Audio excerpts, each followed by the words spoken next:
are morons, Dad.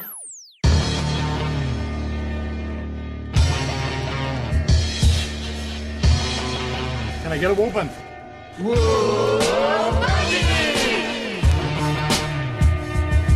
No Man presents, live from the nudie bar, the Married with Children podcast.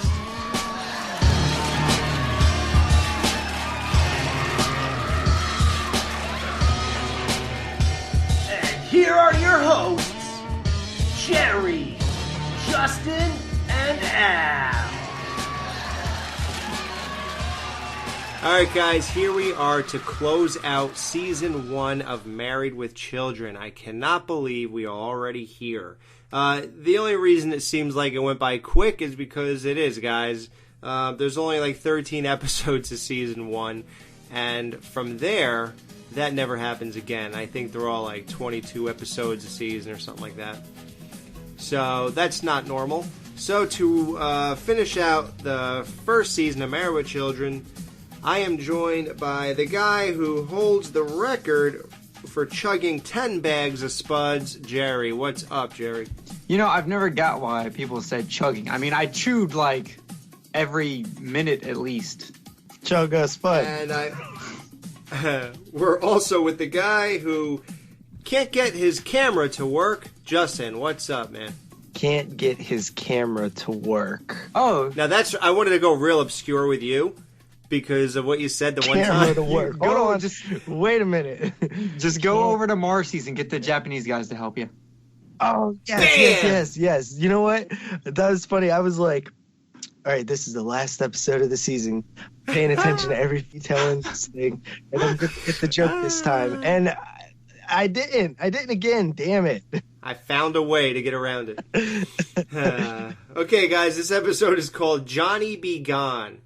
When his favorite hamburger joint closes, Al must choose between family and food. Guys, I have great news, by the way. From now on, you know, I like to start everything fresh on a new season or stuff like that. Just start fresh with new beginnings. But I'm going to end the right way and a new way right now. Instead of reading IMDb's description of these episodes, which is horrific, like we talked about a couple episodes ago, I am just going to read straight from the DVD sets I got. Because they have a description for every single episode. Like, why am I not getting it from the horse's mouth? Why am I listening to some guy who just submitted these things? Damn. Groundbreaking stuff here. Yep. This is a major announcement. We could devote some time to it, but we don't have that kind of time right now because Johnny Be Goods is closing. It is Al and Peg's favorite burger joint ever. They actually met there, so there's some historic value to Johnny Be Goods. And it's not just a burger place, guys. They have French fries. Yep, and they're good too. Yeah, you won that contest. 10 bags. Yep. We've got 25 minutes to get to the closing of Johnny Be Goods. They're tearing it down tomorrow morning. The burger place? Oh, it is much more than a burger place. They've got fries. You know, it's really a shame that they would tear down a landmark like that. People come from miles around just to get a burger and to look at the grease stain on the wall where Al used to rest his head. And to think, some people waste their time going to Yellowstone. You know, it's really going to be a night to remember. After all the people who have tickets get in, they're going to close all the doors. Then people all over town are going to honk their horns in a fond farewell. Sort of like Al does in a funeral procession. Oh, well, it sounds like you've got a lot of memories there. More than anywhere else. After all, it's where I met the man I wanted to spend the rest of my life with. And I met Al there, too. It's funny how things kind of like work out. The whole episode is about Peg and Al basically rushing to get out and get to this place before it closes. And this is the only episode we've done so far where the whole time I'm watching it, I was like rushing it along because you guys were already set and ready to go, and then I got home and I had to hurry up and watch this and then get on the show. So I actually lived out the anxiety that came with this episode. So I was there firsthand, guys, trying to get these kids out. See, that happens to me a lot when I'm preparing for podcasts in general. So I know that feeling. It's a rough feeling, and there was some anxiety there, but we're here and we're having a good time. So I see you're all ready for your big night. Well, it's not just my big night. I hope my dinner party goes well. See, if I get the manager's position at Kyoto National, then Steve is in line for my old job at our bank. Of course, I was hoping they'd give it to a woman, but out of respect for Steve, I'm staying neutral. That's nice. So Marcy, for some reason, leaves a fish at the Bundy's house. She says her fridge was too full, whatever. Somehow, which is unbelievable, none of the Bundys eat the fish. But then again, I don't think they would eat something like fish, do you? No, they were like, what is this? I've never seen this before. I was questioning how food lasted in their refrigerator like that, but I immediately forgot because I kept looking at what Marcy's wearing and was just like, did you rob your grandmother's coffin for that? Like, they probably never opened the fridge door because they're like, there's nothing in here anyway, you know? But Al makes Peggy says that Al liked it because it made the refrigerator smell foodie. Yeah. Foodies. They actually have a place called Foodies eventually. Oh, jeez. In the Bundys, I mean. Yeah. What Marcy is wearing is the most ridiculous dress. And the thing that's funny about it is that she actually has some kind of opinion about other clothes in this episode, which is ridiculous because she's putting down Peg's clothes and putting down a dress that Steve comes in with later on. And it's like, well, honey, have you looked in the mirror? You have room to talk? So she's wearing this weird pink Little Bo Beep dress, and she's going to carry out the fish. And it's kind of weird. They kind of really spell out the joke or really set it up in a real spoon-fed kind of way, and it's very awkward now that you look back on it. Peg is in her kitchen and she walks to the living room and she sees a basket of laundry and she has to point it out and says, why won't somebody move this? I didn't even notice she said that, honestly. I laughed really hard, and then when Marcy tripped over it, it kind of cheapened that joke for me. Right. It's like a groaner now. But then I was also immediately right when I saw that and she fell in the fish fell, I was like, oh yeah, fish. She's a vegetarian. Now, can vegetarian eat fish? Does that not count as an animal? Yes, it does. Here's what's up. There's a vegetarian and there's a pescatarian. And I know this because my fiance Reese is a pescatarian. Pescatarians are basically vegetarians, except fish don't count because I guess fish are assholes, so who cares if they get eaten? Right. So she eats seafood and sushi and stuff like that, and they say they do it because of how people take the fish oil pills for their fingernails and hairs? Yeah. Basically, she doesn't like to eat the pills because they're too big to swallow or something, and so she eats fish instead, and so she's a pescatarian. But on Marcy, I thought about this, and technically, just because she's serving fish at a dinner party does not mean she is eating it, so technically she could still be a vegetarian. That's true. I mean, they are Asian, so I know fish is a huge part of Asian culture. Well, I pointed out a few episodes ago that Steve brought a fish to the Bundy's house in a future episode to eat on Al's grill.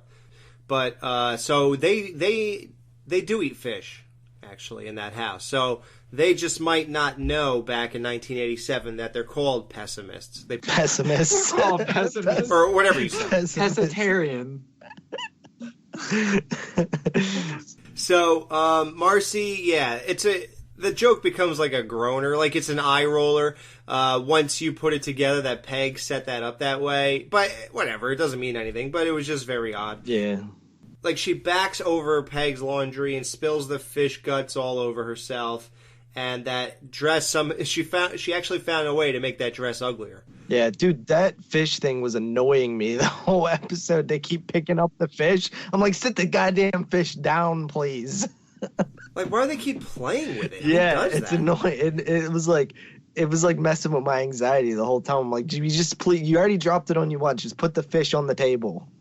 Right. Is it I don't know if it's supposed to be funny that they're playing with it. Even the only payoff about them playing with it, honestly, they tried two jokes with it. One is that Peg writes Al loves Peg or Piggy or something.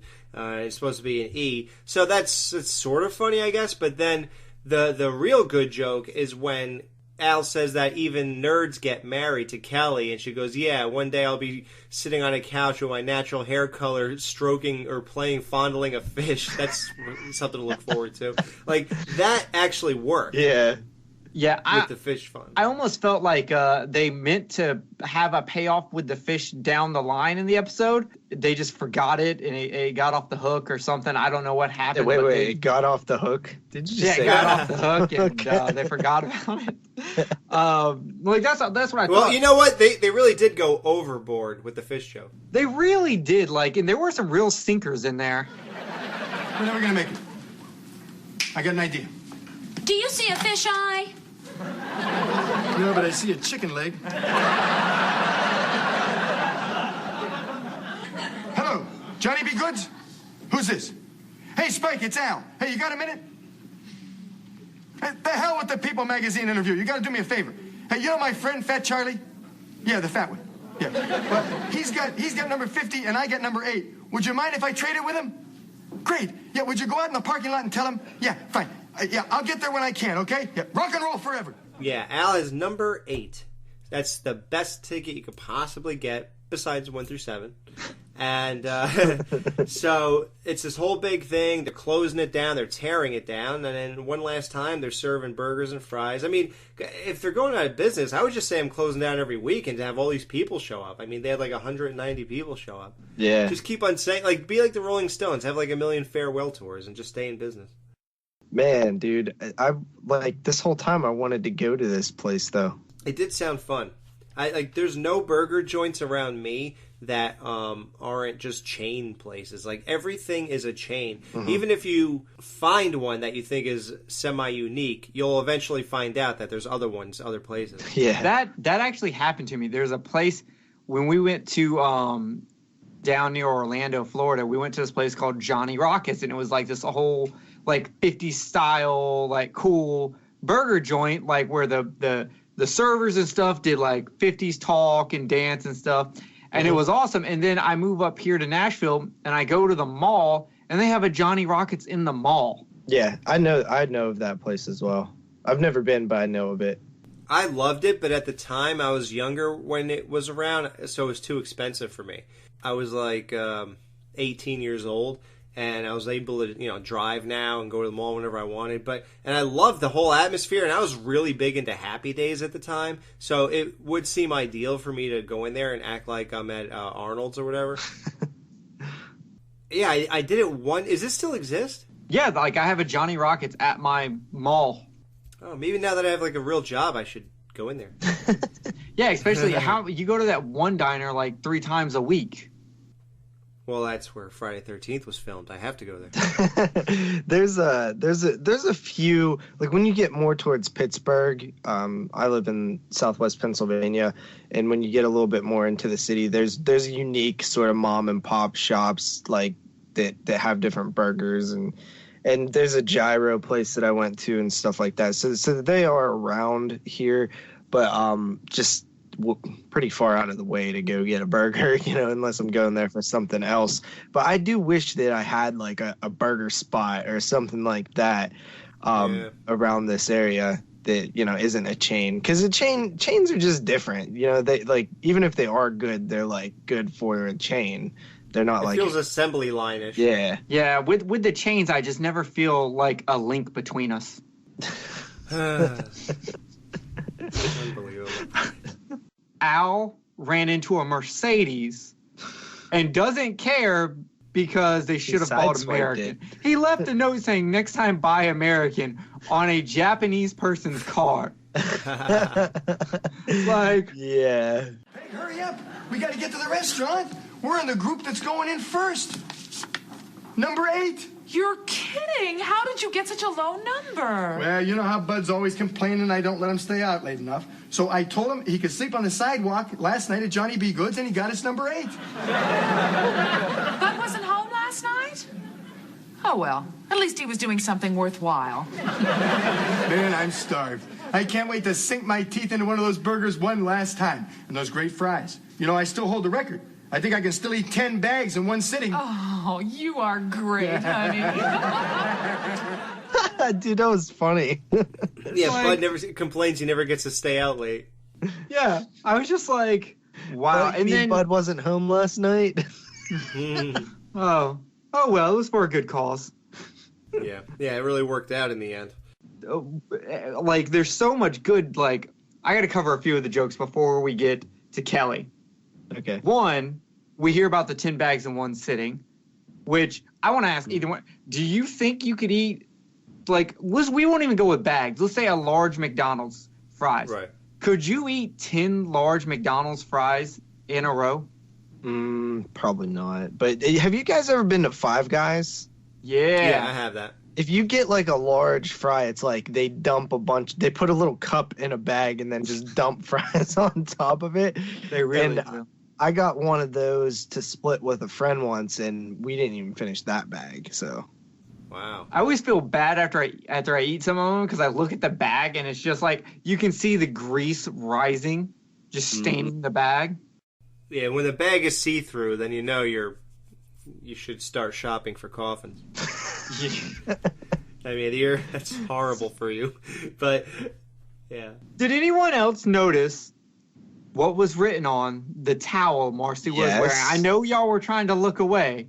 yes, it was the No-Tell Motel from what episode was that? That was a while ago. It was the Come and Go Motel. Oh yeah, What- the Come what and Go. hotel What have is the you been No-Tell going to? Motel? It's called Married Without Children, episode 7. So they called back to episode 7. That's great. Oh, that was Yeah. awesome. And that's Al's favorite towel, too. Huh. My life is over. That's nice, honey. If you're hungry, there's sandwiches on the table and little fish bits on the floor. Life stinks. Yeah, well, it doesn't get any better. We'll be at Johnny B. Good's. Wait a minute, Al.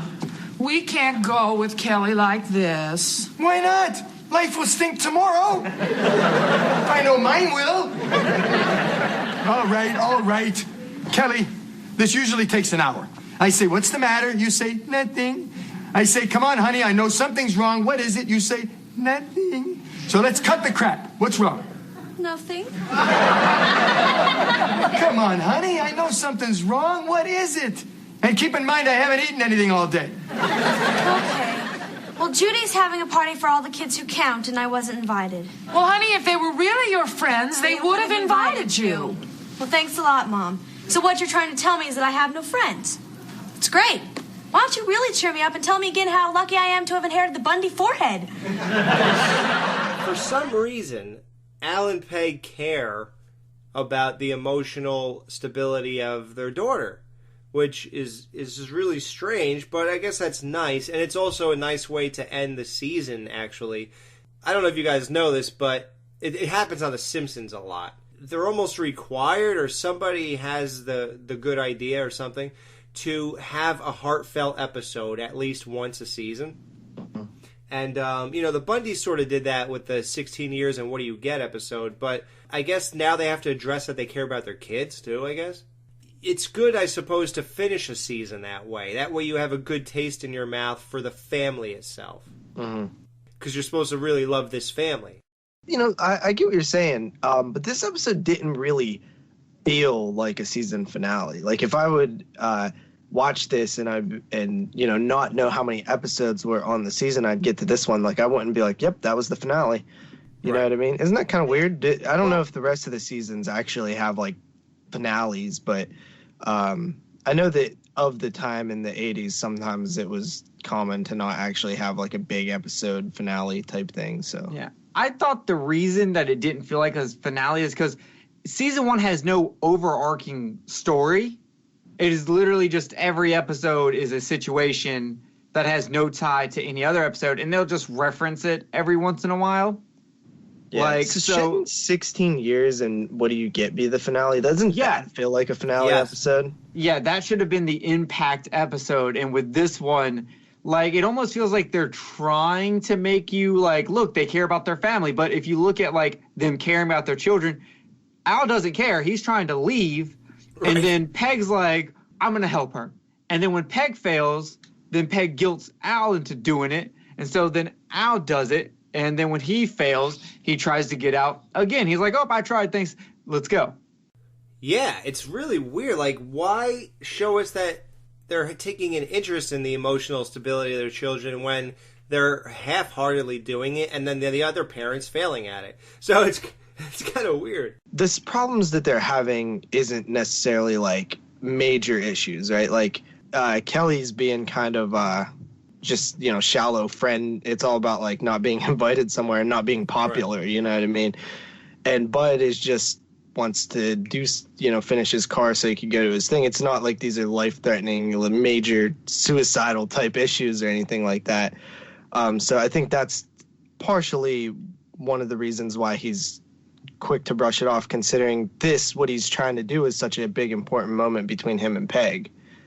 Yeah, that's what I'm getting to, is that this is a big moment for him and Peg, and because they're going to where they first met.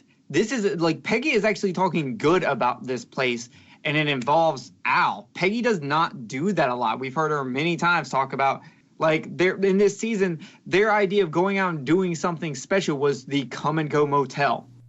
Right. And in this episode, they're going to the place where they met, where they have great memories. Yeah, a little more wholesome. Like a little bit more wholesome. Al has pride here because he knows everyone, and he's a champion bag eater.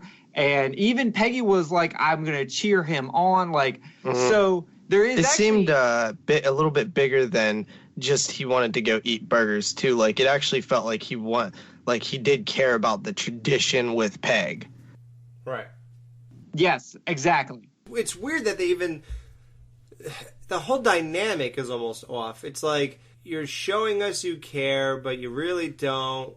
One sucks at it, and then overall, the things you're supposed to care about aren't all that big of a deal. So now the viewer's almost getting annoyed, and we just want to say, all right, come on, can we just let them get there? Yeah, I think it's very understated how important this night is for Al and Peggy.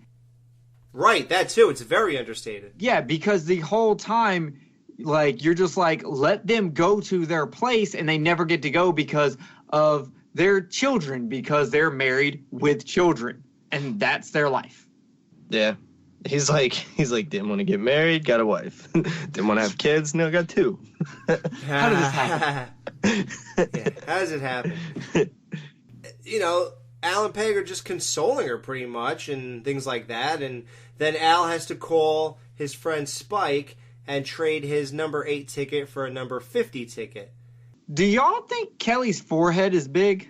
They talk about the Bundy forehead like it's a dolphin's forehead, but I'm like, I don't think her forehead's that big. No, it's definitely not. But it's just like, you know, it's the classic like girl thinking everything's wrong with her type thing.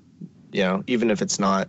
Yeah, I've seen that maybe on this show a lot, or it comes and goes. Like, even they'll talk about Bud's face and the zits all over him, and you never see a pimple on him. Like that, yeah, they do that stuff sometimes. They talk about things about their appearance that just don't make any sense. So, yeah, that's going to be a normal thing. But they named it. They named it the Bundy forehead. I was just like, what? They gave that more attention than they gave the urgency of Al and Peg getting there. Yeah, exactly. I'm like, come on. So Marcy, these Takeshi brothers are at her house, and like we said, the good joke, you know, Steve's like, what do I do with these people till you get there? She's like, well, get out our camera and ask them how to use it, or show them, you know, slides of our river rafting or whatever. So it turns out also that Marcy she mixed in childbirth slides with those slides, so that must have been interesting. Hey, did we ever find out at the end if she got the job or not, or she just went away unhappy because she had to wear those clothes? We don't find out anything in this episode. Okay. So one of the best lines were when Peg and Al are going somewhere, doing something, and they're leaving the room, and then they tell Marcy she could sit on the couch next to the dog. Just don't pet him because then he'll expect it from us. Like, that is so That's cold, good. Man. I was sitting downstairs today watching this, and I had a dog in my lap that I was petting. Oh my god! When that line happened, and I was just like, "Yep, that seems about right." Like, how cold is that? That's man? pretty cold. Well, she does feed him steaks, though. I mean, come on. Yeah, you can't have it all. You know? Come on! Mom! How could you? You made her mother invite me? It was bad enough not being invited in the first place. But now I'm the crybaby who had her mother call and beg to invite the nerd. That's what I am now. The nerd. I spent 15 years bleaching and dyeing and piercing just to create this awesome image, and it is shot to hell with one phone call. Oh, Daddy. That is the absolute worst thing. Oh, man. Yeah, that's like sometimes when I watch these type of shows and like the kids complain about stuff that their parents do, like, you're embarrassing me. I'm like, oh, get over it. But stuff like that is like, oh, yeah, that wouldn't even, I'd be pretty upset about that myself. Oh no, I'm with you completely. Like that's like there is nothing worse than your parents coming to fix a problem for you that involves them contacting the other person's parents. Yeah, it could only be worse if like she was about to get beat up by another person and then she right. the mom. Yeah. Like that's the only way it could get worse. Yeah, that's about the only other. Yeah. Well, it's okay. Now she's a nerd, so she can. Yeah. She can ask everyone if they've read any good books. Hey, Alex, have you read any good books lately? You know, actually, I have. Oh, what'd you read? Bat Boy Exposed. It's a Weekly World News book. Do you want to kill me with it? Sure. Yo, I actually used to read those. Like, I used to make my mom buy me those when I was a kid. Dude, Weekly World News and Bat Boy are legendary. Yeah. Oh, yeah. Oh, I'm absolutely serious. I love those. No, I am too. It's all fake news stories. Like, just look that up, guys. Weekly World News. It's all part of the Married Children world because it all took place during these episodes while they were coming out. Like that was one of the great things of the 80s and 90s was these fake newspapers, and they're defunct. I think they have a website now, but they have all the funniest things. Like my husband is a space alien, and like they would have a guy take a picture of unzipping a human's face off of him, and there's an alien's head underneath it. Like I married Bigfoot, It's like Six Sad World from Daria. Yeah, that's what it's like pretty much. Hi, Dad. Mom. Hi, Bud. Honey, there's dinner on the table right next to your sister's head. Where'd you put my car? What car? Dad, tonight's the finals for the Run 'em and Wreck 'em rally. I've got post position in an hour. Are there gonna be any nerds there? I'll come. You weren't invited, Kel. Bud, are you sure I promised you? Dad, you said you'd fix it last night if I sit on the cold pavement in front of Johnny B. Goods with a bunch of sad old geezers singing Beach Boy songs. But did I promise? Get the car, Bud. We're never gonna make it. I probably don't have enough time to fix the car. Here, Peg. You go and have a good time. Oh, that's sweet, Al. But I can't go without you. My memories of Johnny B. Goods are of us being together. I'm glad to hear you say that, Peg, because I had no intention of giving you this ticket. Hurry up, Bud! Never wanted to get married, I'm married. Never wanted to have kids, I get 2 of them. How the hell did this happen?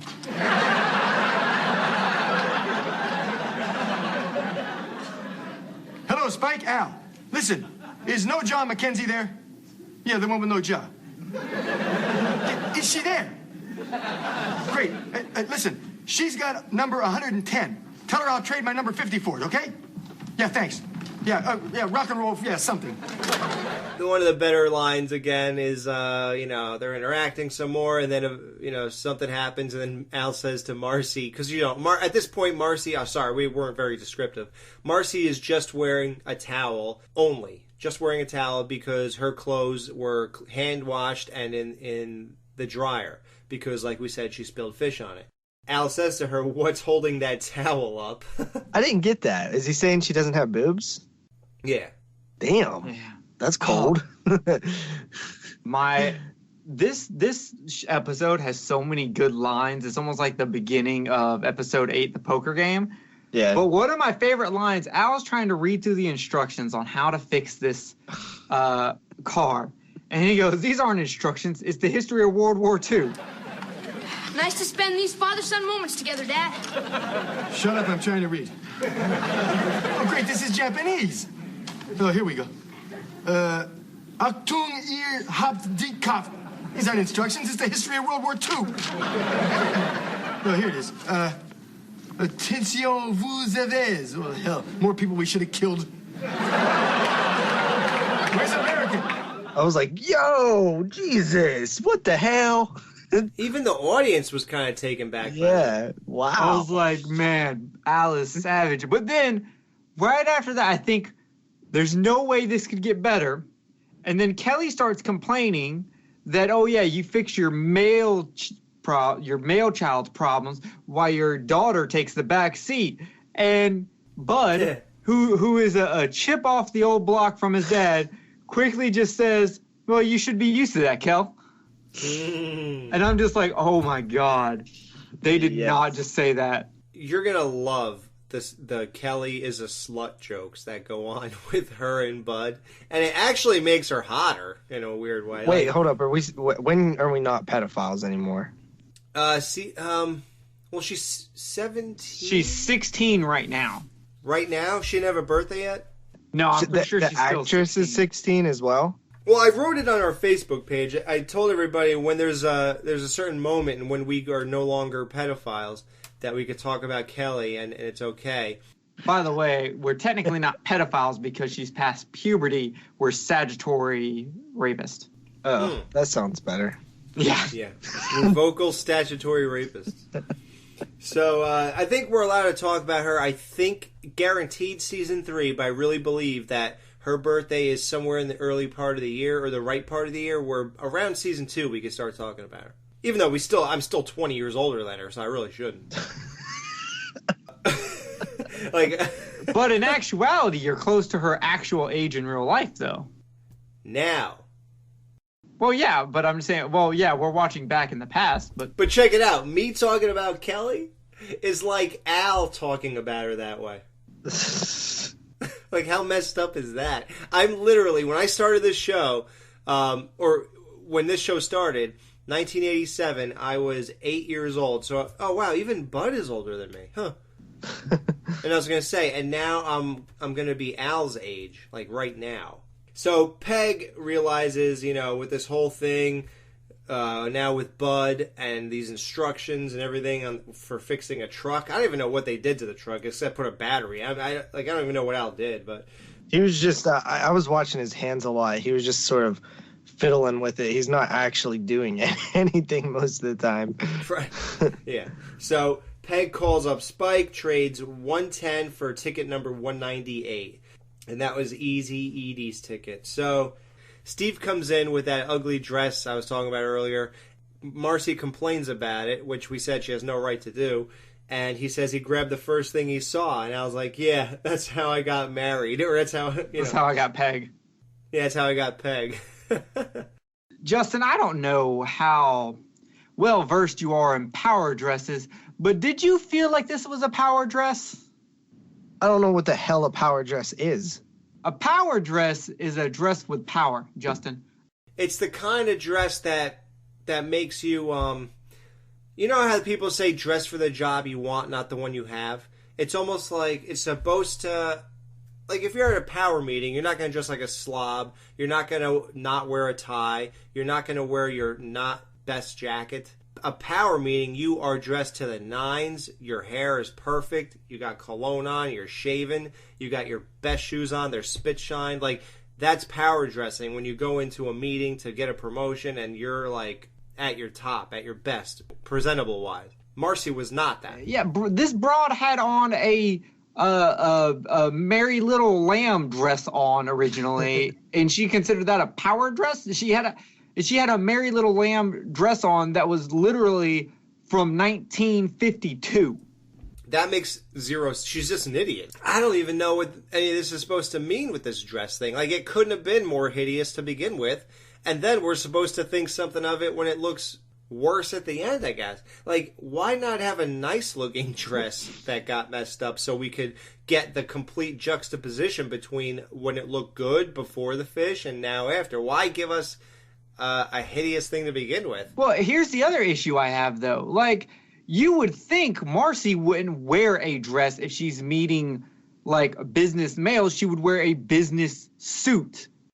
Yeah, like Rosie O'Donnell. No, but even and Peggy Sue got work.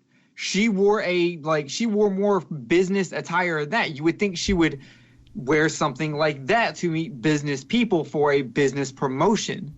Yeah, this really is way off. It's very odd. I don't know. And the odd part is that what makes it even more bizarre is that the whole episode is about her dress, essentially, with her storyline. So yeah, why does she even need a storyline? Like, it doesn't really prevent Peg and Al from leaving. She's just kind of there. I guess it breaks up the whole thing with Peg and Al, and also if you notice, Steve is not essential to this episode either. He is like afterthought. It's almost as if they wrote this episode and then said, well, guys, we understand that the family's the main attraction here, but you do realize that I remember interviews where Mr. Belding from Saved by the Bell, he would get offended when people would say to him, how was it working with the cast? And he was like, I am the cast. I am one of the main people. Like, you're talking to me as if I'm not really there, and it's all about the kids, and I just show up. He goes, I was there every single week, every single episode. I had an essential role. So it's the same thing. Like, with these two, it's like, well, guys, you have to have some. You can't just not have Marcy and Steve on the show. That's their job. Oh, I just thought of why. There is one essential thing that this actually sets up something for season 2. Okay. Her getting a promotion, and she mentions that if she gets this promotion, Steve is in line to get her old job. Mm-hmm. Okay. So it lines up a episode that's coming in season 2. Oh, good. Okay. I guess I'll buy that, even though it really means nothing right now. Just accept what I said. Did they know they were getting a season 2? Was it already greenlit? Probably, yeah. You would think how good it is. Yeah. Did they? We didn't talk really about that at all. I don't know if that information is out there, like if they was doing ratings back then. But did this show instantly, be successful in the ratings, or did it take a season or two to get going? Do you guys know? It took an event to happen, and the event was a woman complaining about the show and its raunchiness and sexual humor and this and that. And where it all happened, it was one woman in Wisconsin who wrote a letter, and somehow she appeared on all these talk shows and stirred up a really big thing about this show. And what it ended up doing was getting them colossal ratings. Like, the ratings tripled almost in the span of 2 weeks or so. All because this lady brought so much attention to the controversial Married with Children show. And I don't really know. I'd already told Jerry to make sure we both focus on this. It's supposedly what she complained about was an episode where Kelly called a bra an over-the-shoulder boulder holder. And that was insanely offensive to her. Meanwhile, we've already talked about things that are far more offensive than that. Yeah, like a 16-year-old in the backseat of a car.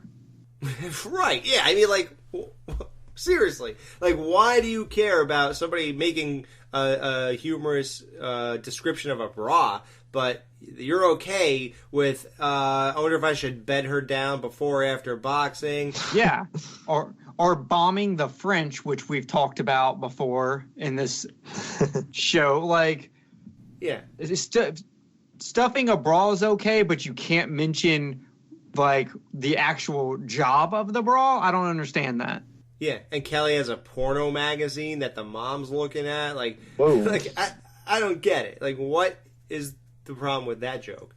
So yeah, this show, no, it does not pick up right now. This show is not very big.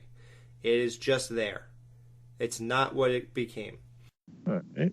So we'll pinpoint when that happens. Johnny B. Goods is sure hopping tonight. Batteries work, Dad. Yes, it's closing night at Johnny B. Goods. But we're having some fun, aren't we? Yeah! Now stand away from the doors. We're getting ready to let people in with numbers from 100 to 150. Oh, Peg, I traded for 110. What am I going to do? I'll call your friend Spike, and I'll tell him to trade with my friend Easy Edie. You know, the one that turned you down in high school? She's got number 198. Okay, we're almost ready for the fry eating contest.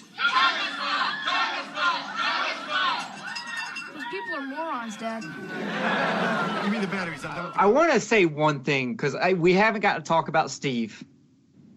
And I want to say we need more drunk Steve because he was kind of funny when he brought the dress over, when he did the throwback to the Mercedes being hit by saying, "Oh, I'm going to make him show me the Mercedes," which I got to say, like, if they wouldn't do that, how did that help Marcy get a job? Because they would have to see that I got hit and there's a note that says "Buy American."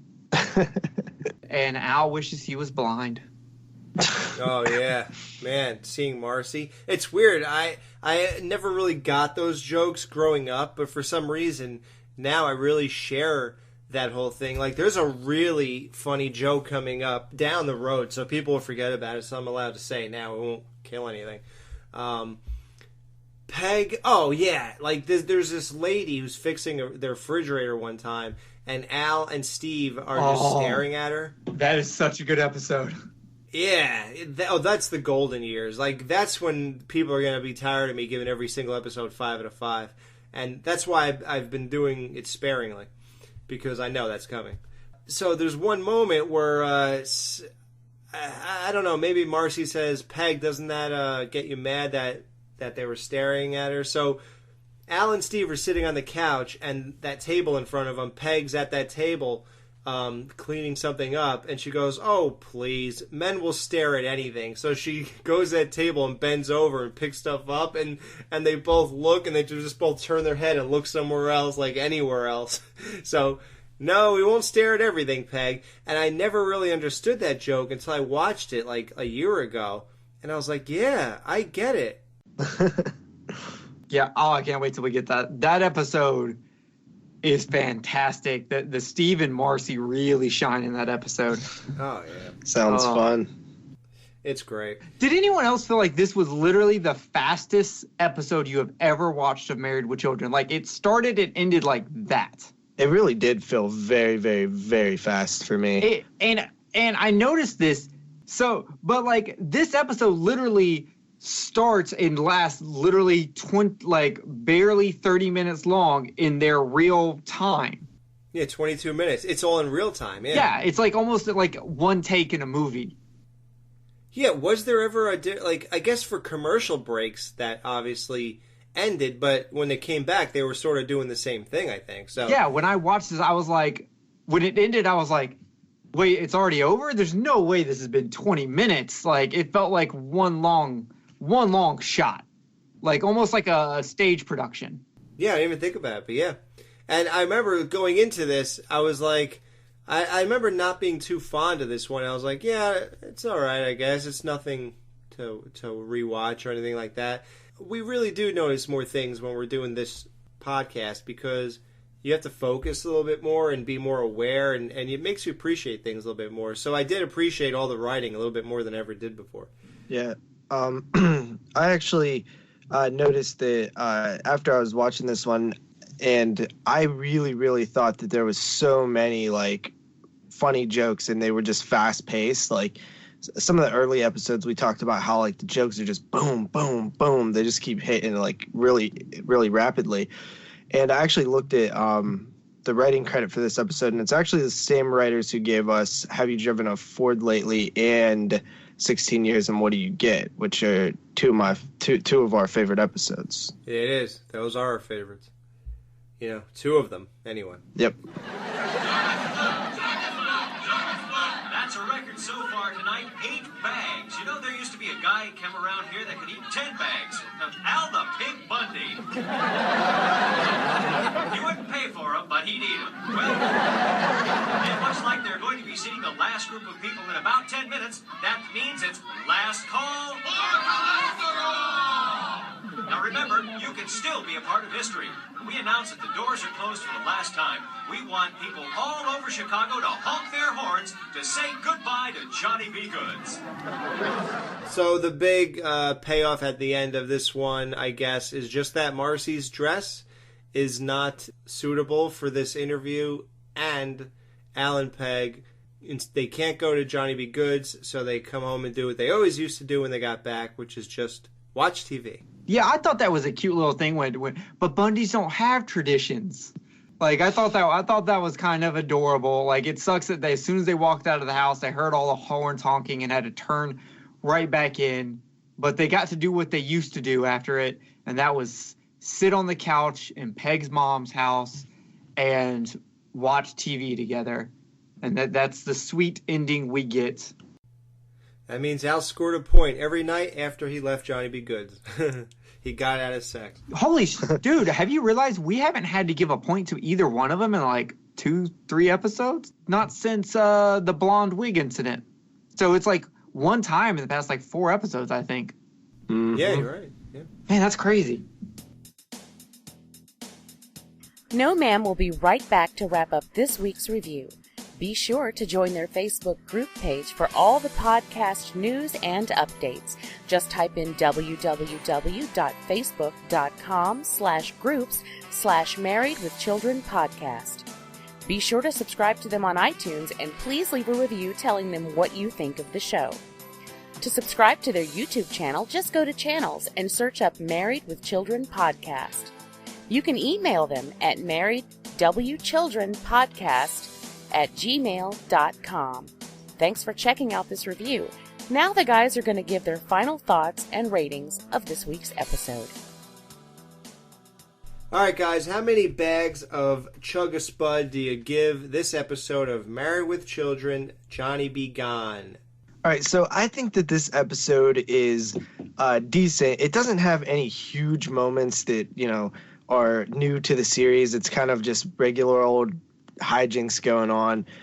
You have a little bit of Morris, you have a little bit of Steve, but I think this episode is deceptively funny. This might be an episode, like Alex said, that you might look at and be like, oh, what, that one doesn't seem too significant. But then once you start watching it, there are a lot of funny moments in it. So I thought that it was extremely funny. I laughed out loud a few times while watching it, which is always a huge plus when I watch this show.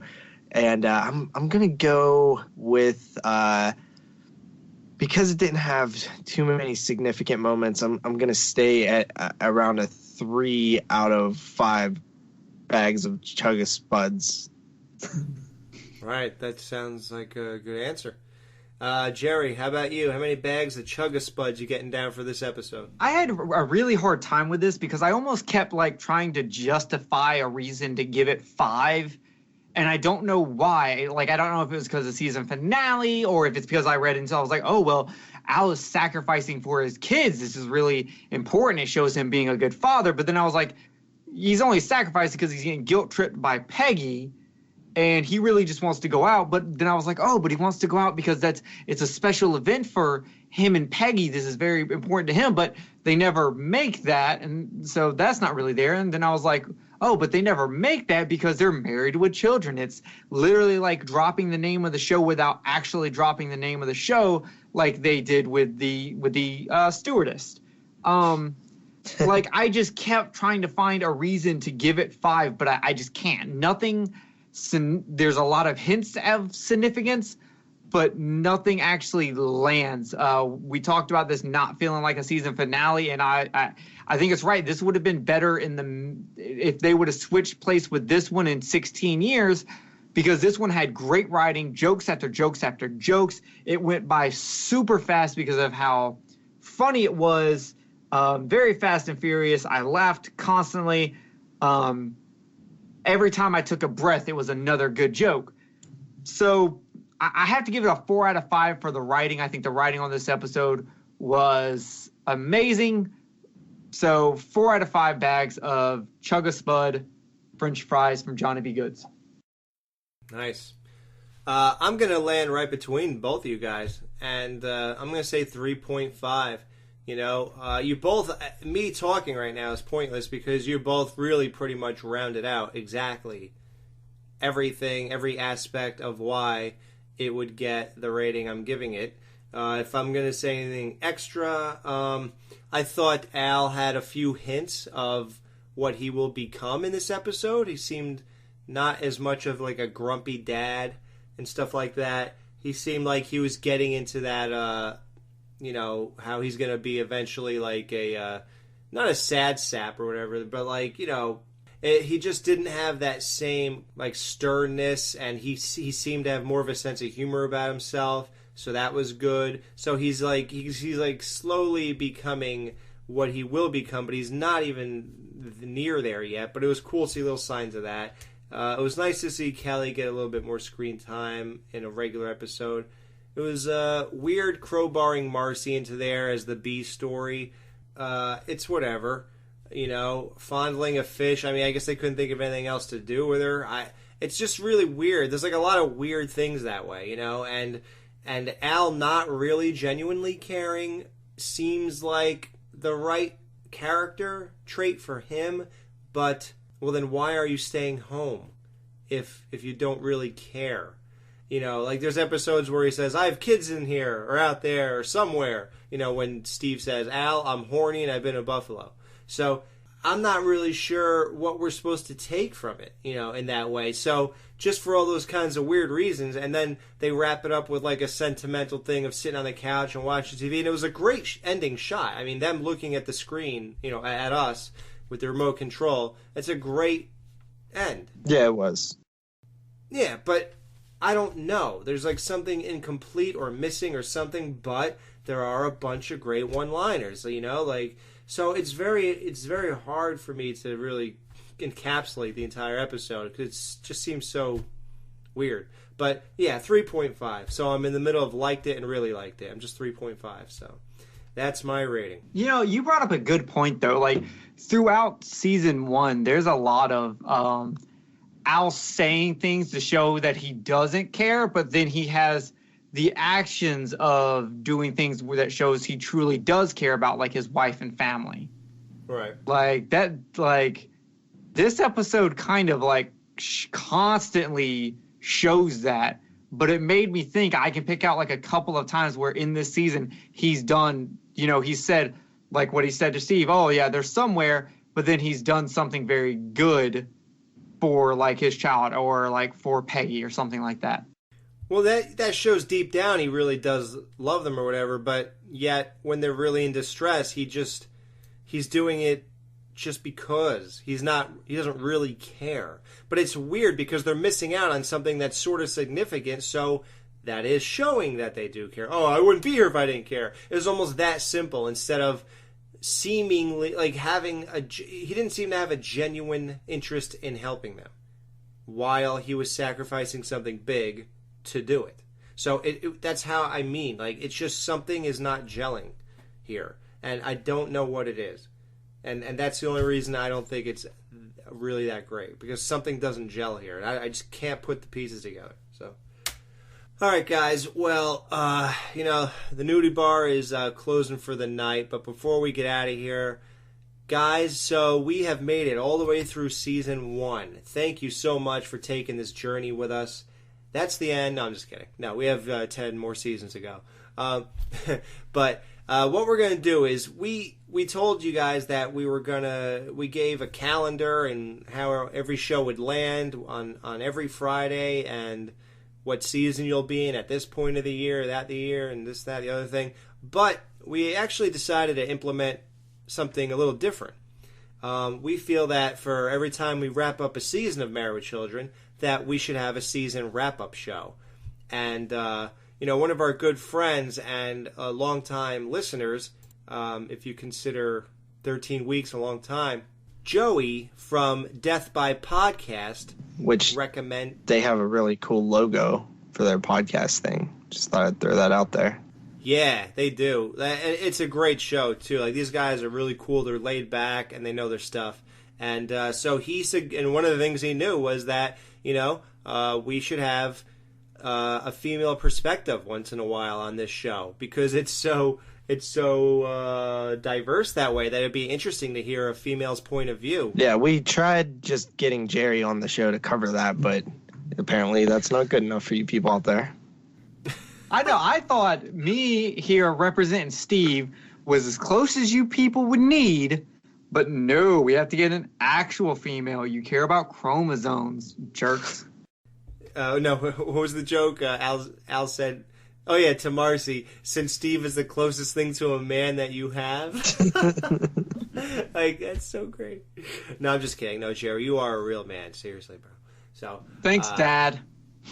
Yeah. Oh, your dad never said that to you? My dad doesn't say anything to me. Oh, okay. Yeah, he suggested that we have a female point of view, so we have a big surprise. As you know, my sister and I were sort of like the real-life Bud and Kelly Bundy. We have a lot of similarities of things they did, this, that, the other thing. So my sister is huge into Married with Children. Like I said, she loves the show, and she listens to this show every week, and she has agreed to come on and join us for our Season 1 wrap-up show. So it's going to be the three of us and my sister Jen, and it's going to be a great time. We're going to kind of just do broad strokes, talk about the season as a whole, major events, characters, the funniest moments, the craziest moments, the best episodes. We're all going to give our top 3 favorite episode of the season. All that great stuff. It's going to be like a fun award show, you know what I mean? Sort of. But it's just going to be a great time. And guys, we would love for you to tell us what you think. So you all have smartphones. Go to the voice memo thing and record yourself. Try to make it just 1 minute, because we have a lot to get to, and if a lot of people do this, it could go on forever. But try to keep it short. Record yourself saying what you think of the first season real fast, and then give your top 3 episodes, what you think are the best ones, whatever, and submit it to us. Email it to us. Jamie tells you every week on the show what our email is, so submit that, and we'll play it on the show. And you could be part of the Season 1 wrap-up. Just be involved that way, and it'll be fun. We're going to have something on Facebook, on our group page. We're going to have a poll, and all you guys are going to vote on your favorite episode of the season, and we're going to discuss your votes and things like that. It's going to be a great time. So make sure you check that out on the next episode. But it is time to get out of here, right, guys? First of all, I want to talk to the owner of the Jiggly Room. I believe me and Justin both deserve to talk to him.